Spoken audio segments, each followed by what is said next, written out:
My name is Melissa Thorne, and joining me today is Bob King. Today's date is May 18th, 2019. Thank you, Councilman King, for being with me today and sharing your memories. Well, thanks for having me. You know, Mount Airy has been home for the past 27 years. We moved here in 1992. We actually settled on February the 28th and moved in on February the 29th, which is a leap year. So every 4 years I get to be here for another year. So I really haven't been here 27 years. It's however many leap years it's been since then. When I moved here, well, my wife Terry, I had a 12-year-old son named Eric, and I had a 6-year-old daughter named Jessica.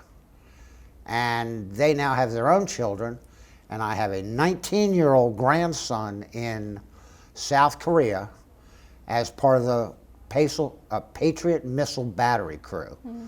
So he's, high technology in South Korea, and he'll be there for, well, he just went there about a month ago, and he'll be there for about another 11 months, 12 months, something like that.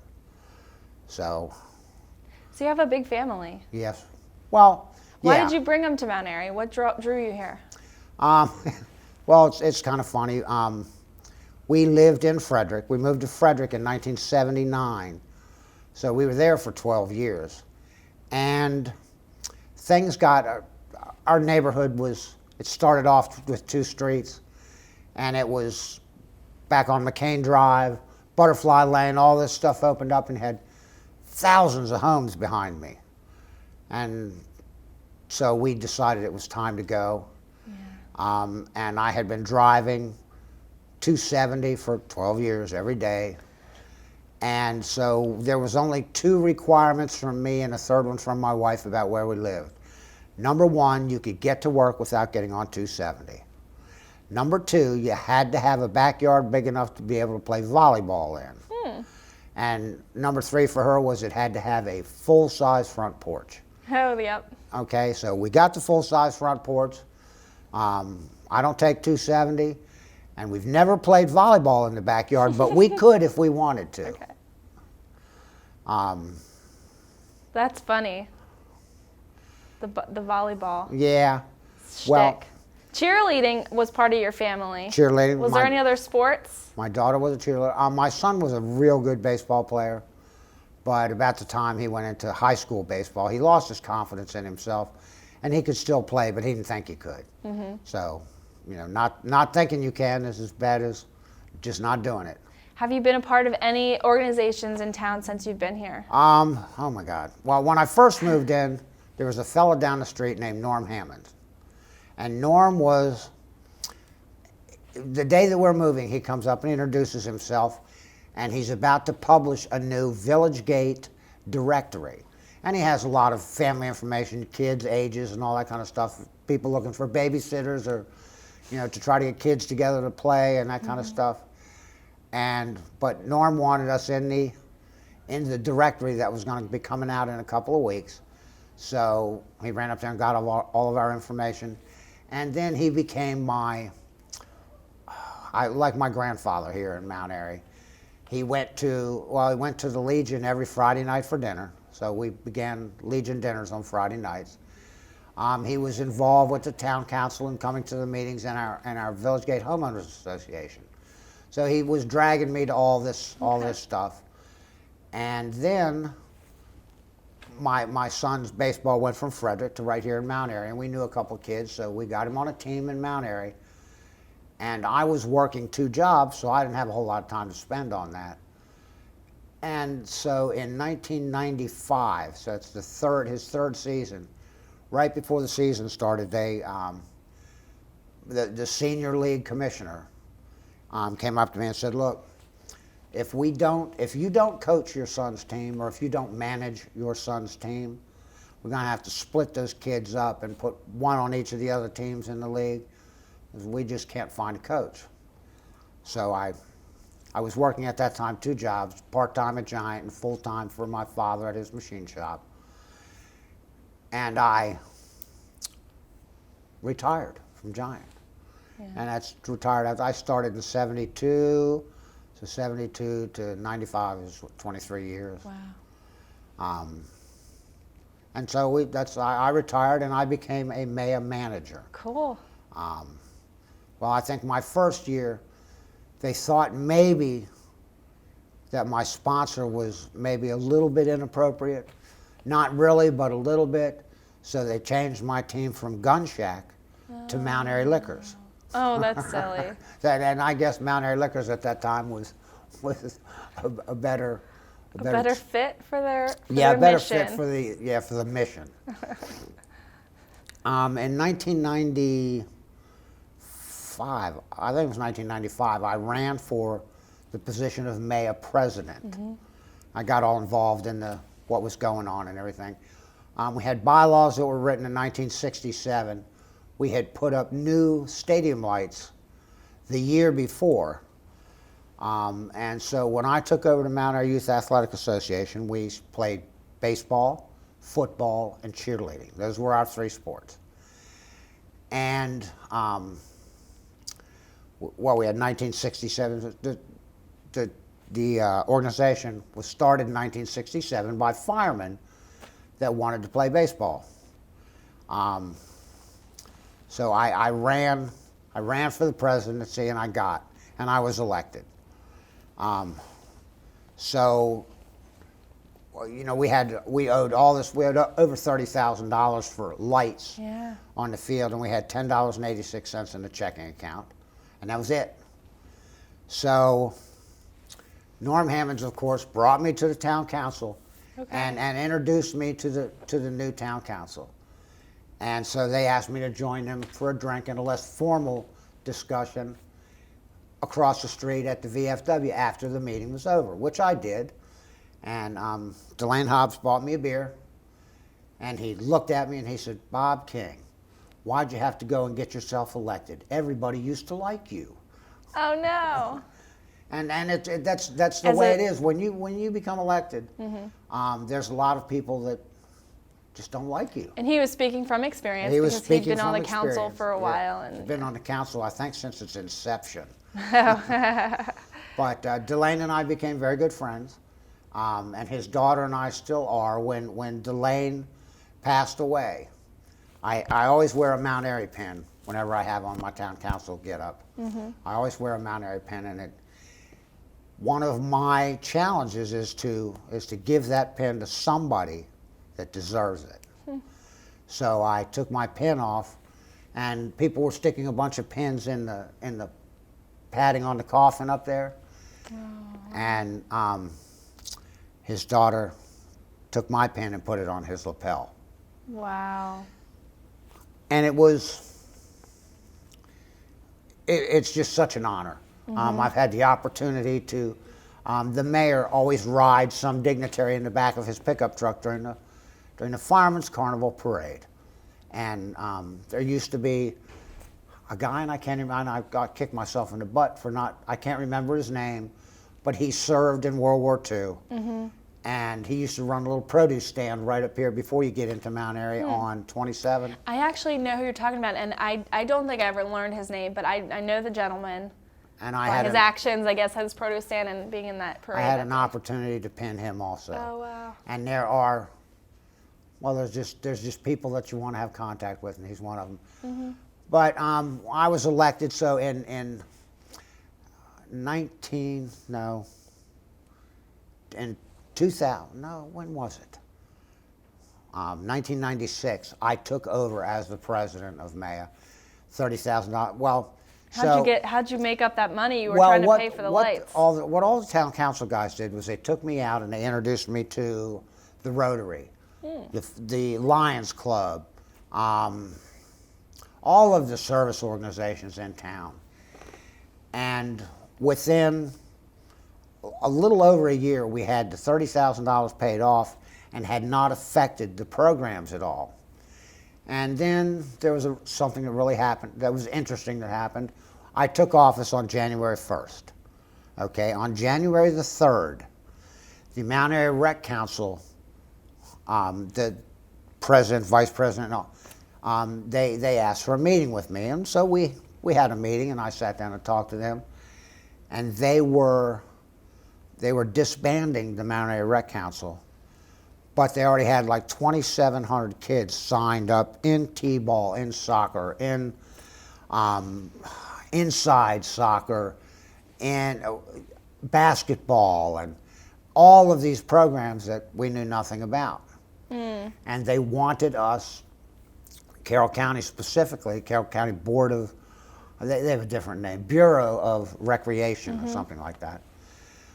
They had several meetings with us, and on a handshake we decided that, you know, something had to happen, and we were the expert at kids sports, and so as long as we had volunteers that would help us run these sports, and as long as Carroll County committed to field usage, and you know, it wasn't going to be something that we were going to fight over every year. Field usage was going to be, we would take what we need. We don't take what we don't need, but we would take what we need and use the fields. And Jeff Daggett was the chairman at that time, and he shook my hand, and that handshake holds today.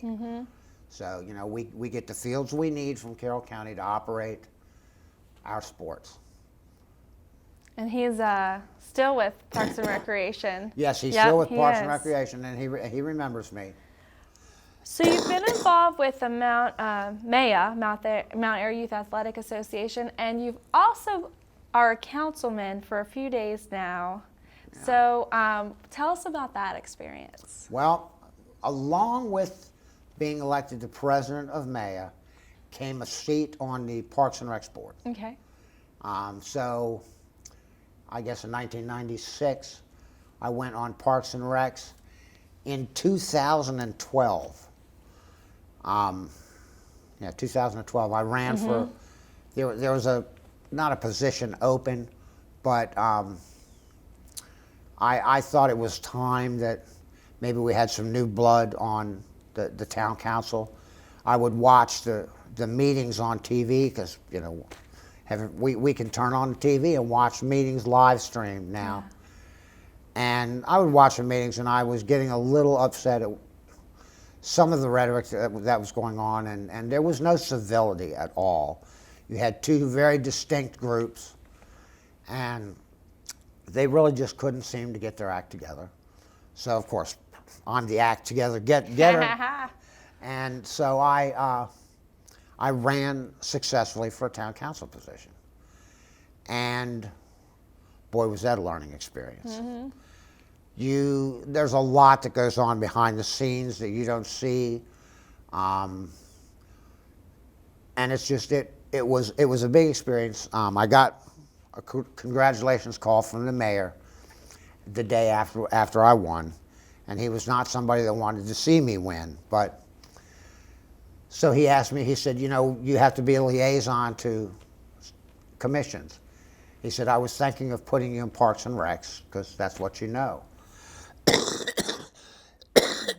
And I asked him not to do that. Of course, first I asked for planning and economic development, and he just laughed. He said, everybody wants planning and economic development. Right. I said, I'm just kidding, Pat. I know that I'm on the bottom of the totem pole here. And he said, well, what do you want? And I said, anything but Parks and Recs, because I don't want to become one-dimensional. And, you know, and that can happen to people. And I mean, you know, I'm a strong advocate for Parks and Recs and the things that happen there, and I'm involved with the Project Open Space grants and all that kind of stuff. Yes. And it's all kind of behind the scene because I just don't, well, I want to do everything I can, but I don't want anybody to think that, you know, I'm running roughshod over Parks and Recs. So he appointed me to sanitation, and I had a blast, and I learned so much and had so much fun at the meetings. It's a fun group. You're always doing things. Let's see, I was there, then I was on the Water Commission, and currently I'm Economic Development and the Planning Commission. You finally got there. I finally got there. But it's like the Planning Commission, it's not just, or the Economic Development Commission, it's not just one meeting a month. Because we're trying to figure out, with economic development, you have Mount Airy Main Street Association, you have the Greater Mount Airy Chamber of Commerce, And all of these three entities are involved in economic development in our town. Right. So we've been very, very lucky to have Melissa as our staff. Thank you. Donna Marie Needle is our chair of the Economic Development Commission. And there was a guy named Justin Stankiewicz that was the president at the time of the Greater Mount Airy Chamber of Commerce. We now have Ray Miller, and they're very involved. We all attend 3 meetings so that you have the 3 voices that are being heard in economic development, and we can actually sit down and do things that seem to work and seem to be smart. And when you include everybody, you get so many people on board that, economic development in downtown Mount Airy is just, it's rocking right now. Yes, it is. And it's, I'm sad to be leaving that part because I didn't run for re-election here. I was re-elected I ran in 2012, and I was re-elected in 2015, and this was a 4-year term. That was a 3-year term.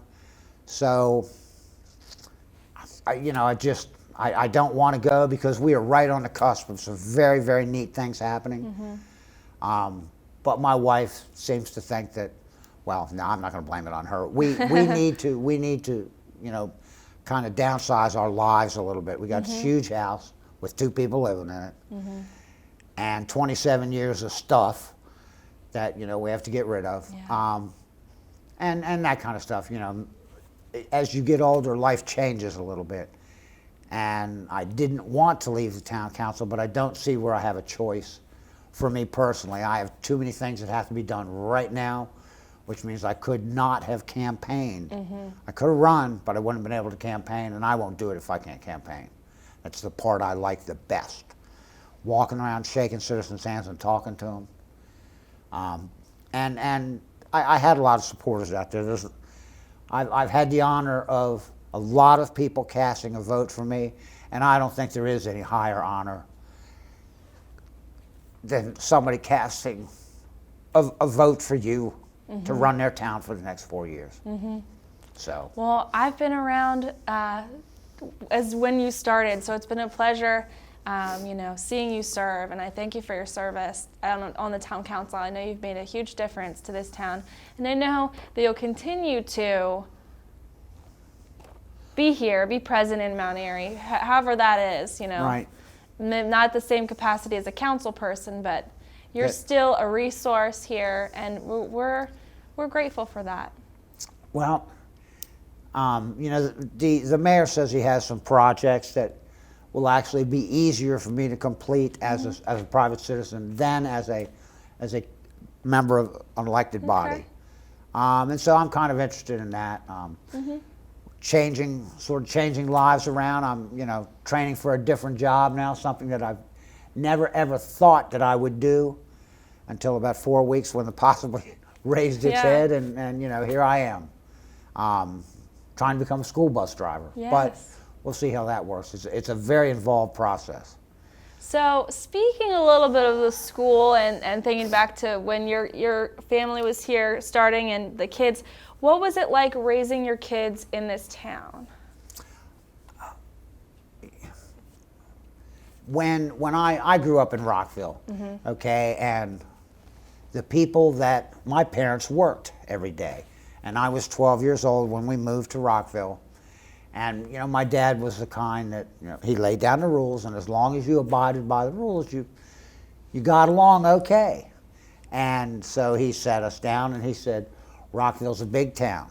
You can go anywhere you want in this town, that you can get on your bicycle or whatever. Dinner's at 5 o'clock. Lord help you if you're not there and washed and ready for dinner at 5 o'clock. And I will determine when the street lights are off or the street lights are on, not you. So, when it gets dark, you're expected in the house. And the police, you better hope the police never bring you home. And so that was the 3 rules. Okay. It's street lights, 5 o'clock dinner, and so we actually got along. We did pretty well in Rockville because it was easy when the street lights come on. They all come on at the same time. and that kind of stuff. It made it real easy to, you know, my children here, when we first moved here, my daughter she went to Newmarket Elementary as a first grader. I believe she's here as a first grader. And my son went to Newmarket Middle. And they got absorbed by this community, and there was never a day that they didn't have friends hanging around or that kind of stuff. And it, you know, is a nice, small town community. If you had a question about something having to do with water, well, Delane Hobbs was right up the street here, and he would meet with you at any time. He'd talk to you about it, and it was a nice, small town where you could actually go and talk to people. And this was in the 90s. Yeah, this was, you know, mid-90s. You can still do that. As a town councilman, I have people that come up to me all the time and want to know what's going on with this and, you know, what's going on with that.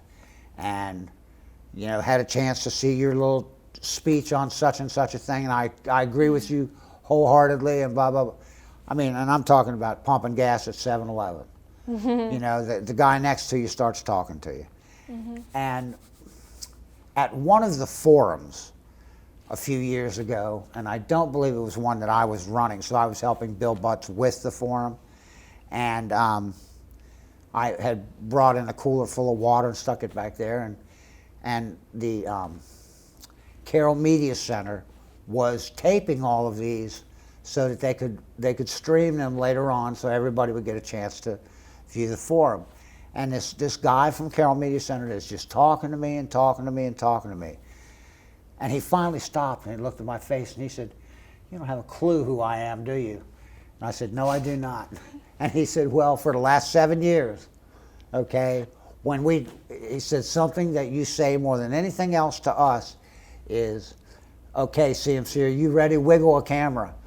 And he said, "I always wiggle the camera and look right at you." Oh, yay. So, you know. Well, how would you see them through the camera, you know? I don't. And, you know, so I knew him at the last forum we did. And I guess that was when Patty and Scott Sergio were running. They did a small forum. Oh, and Mike McDonough. Matt McDonough. Yes, Matt McDonough. Yeah. But it's kind of funny how people, well, they think they know you. Right. What's the biggest change you've seen in town from the 90s to today? I think there's a true, instead of supporting positions, I think there's true patriotism that goes on in a town. Everybody wants the right numbers. Before, if you asked me how many baseball teams I had, I could tell you I was 16 at this age group.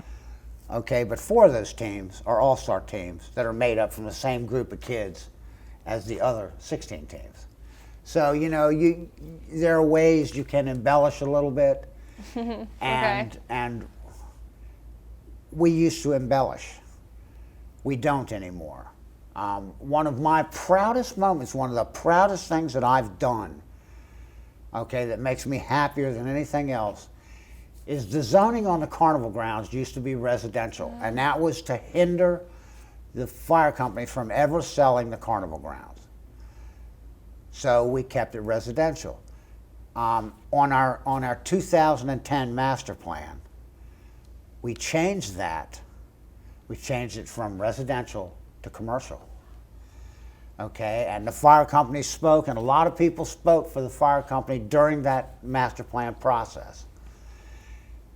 Very few spoke about keeping it residential zoned. And the fire company said, first thing we're going to do is, if we get the right zoning up there, we're going to fix that building up there, and you'll have a nice place here in Mount Airy. And then we're going to do some work on the carnival grounds and that kind of stuff. And I trusted them, and once we got that changed on the master plan, what did they do? They spent $1 million on that building up there. Okay, and they spent more money on the stands in the carnival grounds. So I'm very proud to have been a part of that. And we started off with not very many people wanting that, other than firemen. And everybody thought that, they want to get the value on the property up and then sell it. Well, they don't want to sell it. That piece of property makes money for them every day of the year. So, and that's my proudest moment as a town councilman. Can you speak towards the events in town? What have you seen tradition-wise over the years, and maybe some of the unique events that we do? Used to be that we did the spring fling and the, I'll say October, or the fall festival. Yes. Spring fling and fall festival. And they were 2-day events, Saturday and Sunday, both of them. And that's where I got my first taste of events. Stuff packed the streets. This little town from Hood Street to Prospect, the road was closed, they packed the street. When they closed up for the night, they folded their stuff and left it right there, okay? So, although you could come down Main Street, from the time the festival closed down Saturday night and then opened back up on Sunday morning, you could drive down here, but it wasn't what I would suggest. It's just weaving in and out of things. Sure. Now we have some things that have become. We have a chili cook-off, and the town does. The chili cook-off is basically run by the 4 County Lions and the Mount Airy Main Street Association, MAMSA, and the town takes on the obligation or the responsibility of advertising for that. And over the last few years, our advertising has gotten better and better and better. We're reaching more and more people, and the chili cook-offs have really been events to be a part of. And my favorite, and your favorite, I'm sure too. We put a tent out in the street in front of Town Hall, and we challenge people to come talk to us. Come ask us what's going on in town. Ask us about the water lines and the stuff that we're working on. And we get a lot of people that come talk to us. And to me, it's great to be able to sit down there and talk to people. And in the past, we've had them in the month of April.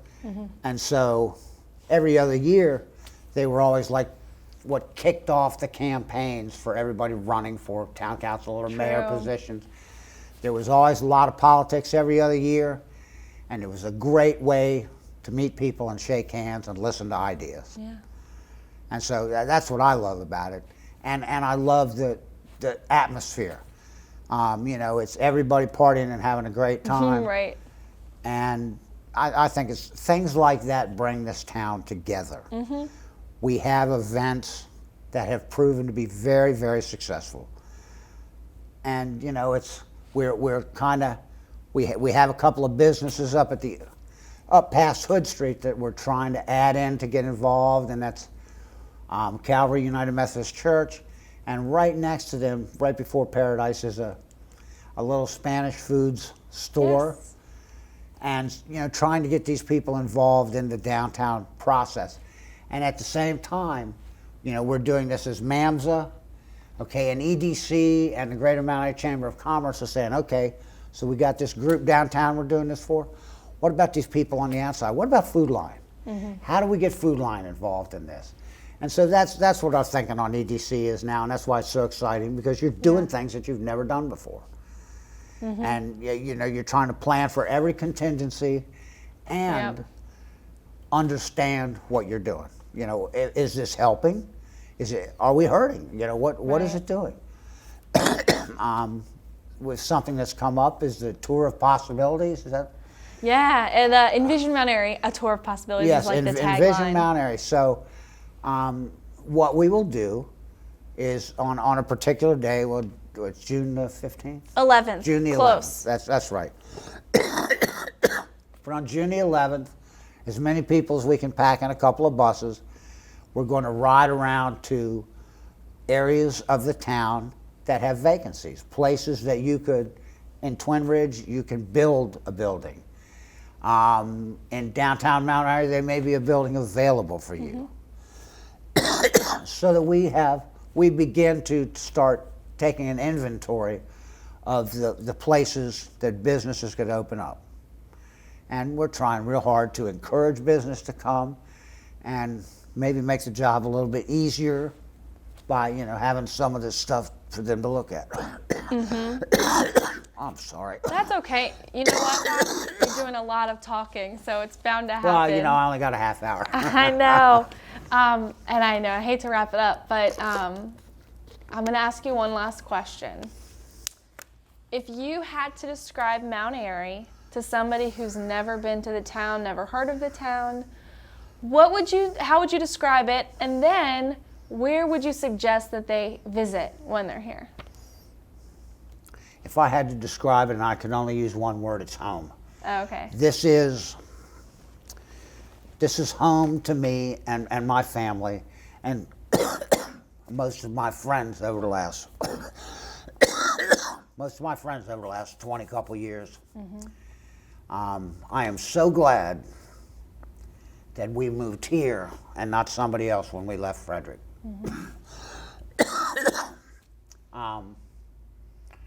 You're encouraged, every entity in town encourages you to get involved.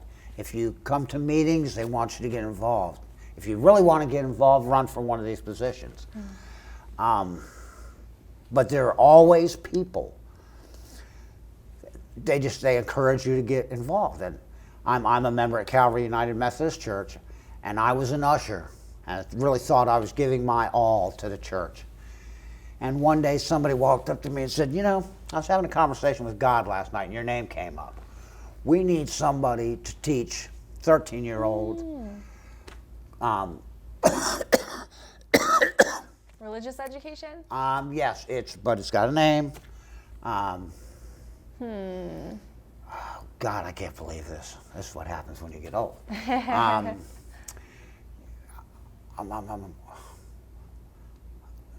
This is such a big deal, and I'm not the name. It'll come to you. It's what you're doing with these young ladies and young men is you're making them. It's God 101. You're introducing them to God, and giving them the opportunity to become a member of the church. Okay. And it's their decision, and it is called Confirmation. Yes, we there got you there. go. Ah. We got there. Okay, so. And, they needed somebody to teach a confirmation class. And this is the first year I haven't done it since then. And it's been an absolute pleasure to be involved with these young ladies and young men at 13, 14, 15 years old. Right. We have a lot of good people in this church or in this town that are, as I move on, they'll fill in. There's something about sitting up here where it changes you. Okay, you become the mouth for the citizens, and that's a very, very important responsibility. And every person sitting at that table knows it. You get elected, and it changes you. And I am so happy to have been a part of that. I'm not done yet. We still got stuff to do. But Mount Airy rocks. Councilman King, thank you so much for your time today, and it's been a pleasure interviewing you. Well, thank you, Melissa. I hope you stay with this town until you retire.